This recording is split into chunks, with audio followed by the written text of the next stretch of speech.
هزارها بیشتر نشان دادن که به پشتونها اعتماد بیشتری دارن تا تاجیک‌های افغانستان. درست است؟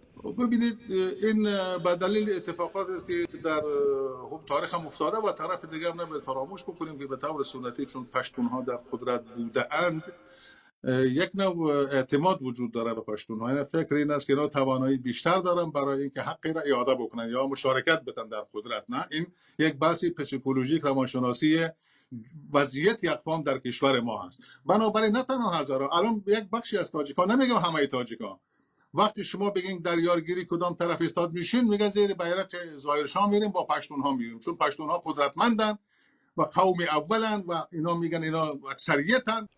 با توجه به اتفاقاتی که در تاریخ افغانستان رخ داد، مثلا تاریخ معاصر، خب طبیعی است که با توجه به تاریخ هزارها در آخرین دقیقه بیشتر به پشتونهای افغانستان نزدیک میشن در انتخاب‌های سیاسی. درست است آقای پدرام؟ شما از این بابت نگرانی دارید در اعماق وجودتان؟